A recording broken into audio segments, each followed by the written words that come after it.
5 মাস গোপন রাখছে, রয়টার্সের ফাঁদে পড়ছে, ফাঁদে বইরা সব কইয়া দিছে। ঠিক আছে, হ্যাঁ, এটা হলো জামাত। কারো অভাবী কিছু দিয়ে পূরণ হয় না, চেষ্টা চেষ্টা থাকলে ভালো কিছু করা যায়। আমরা বিশ্বাস করি বিএনপির ভারপ্রাপ্ত চেয়ারম্যান তারেক রহমান তার বাবার মতো বা তার মার মতো ভালো নেতৃত্ব দেবেন এবং আপনার হলো অসমাপ্ত কাজগুলো সম্পন্ন করবেন। আমরা সব ধরনের সহযোগিতা করব সেই কাজ বাস্তবায়নে। উনি অনেকগুলো লড়াই সংগ্রামে অনেকগুলো বিচক্ষণতার প্রমাণ দিয়েছেন, সামনেও ভালো কিছু হবে এবং বাংলাদেশের মানুষ ভবিষ্যৎ প্রধানমন্ত্রীকে তার সামনে থেকে দেখতে পারছে, সালাম বিনিময় করতে পারছে। এইটা একটা ভালো হলো, দুশ্চিন্তা কেটে গেল। এখানে দেখেন, চোখ বন্ধ করলে ইচ্ছা করলেই আপনার হলো ওই অনেকজনের নাম, কারোর নামই প্রধানমন্ত্রী হিসেবে মানুষ বলতে পারে না, বাট এটা তারেক রহমানের ক্ষেত্রে সবাই বলতে পারে। সেই প্রস্তুতি নিচ্ছে বাংলাদেশ। ইনশাল্লাহ আমরা পাশে আছি।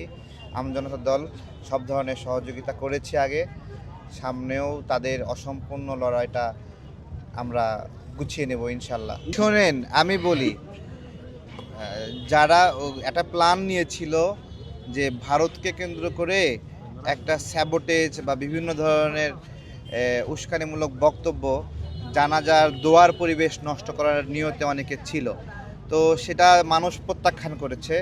এই ধরনের বিষয়, জানাজা নামাজে এখানে ভারপ্রাপ্ত চেয়ারম্যান তারেক রহমানের বক্তব্যটা ছিল অত্যন্ত গুছানো এবং এর চেয়ে বেশি বক্তব্য ঠিক ছিল না। মায়ের জন্য দোয়া, সামগ্রিকভাবে ঋণ পরিশোধ, এটাই স্বাভাবিক বিষয়। এর চেয়ে অস্বাভাবিক বিপ্লবী যারা প্রত্যাশা করে বিএনপি তার পলিসির মধ্য দিয়ে, নীতির মধ্য দিয়ে বাংলাদেশের পক্ষে কাজ করবে, সেটা হইচই করে ভারতের সাথে কি আচরণ হবে, তাদের নীতি আছে, পলিসি আছে, সেই পলিসি অন্য যে কোনো দলের চেয়ে ভালো এবং সেইটা আপনার হলো সেটা আমরা জানি বিভিন্ন সময়। ঠিক আছে, শফিকুর রহমানদের মতো গোপনে আঘাত করতে হবে না, যা যা করার তারা তাদের নীতি কৌশল আছে।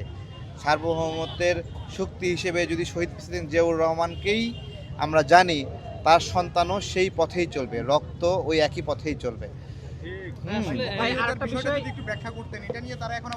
গোপনীয়তা, এখন ডক্টর শফিকুর রহমানের গোপনীয়তা বিষয়ে পিনাকি আবার বলছে সাহসী পুরুষ।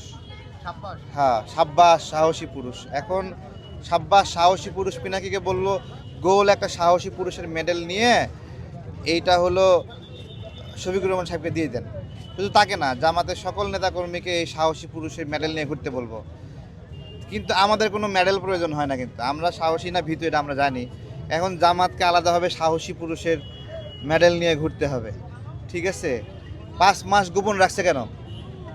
হ্যাঁ, 5 মাস গোপন রাখছে, রয়টার্সের ফাঁদে পড়ছে, ফাঁদে বইরা সব কইয়া দিছে। ঠিক আছে, হ্যাঁ, এটা হলো জামাত। কিভাবে দেখবো আর, বাংলাদেশের শত্রু এরা, বাংলাদেশের বিরুদ্ধে ভারতের সঙ্গে গোপনে আঘাত করে এবং এবং তারা তো কখনো বলে না যে জামাত ইসলাম হিন্দ, জামাত ইসলাম ভারত শাখার সাথে তাদের কোনো সম্পর্ক নাই, এটা তো বলে না।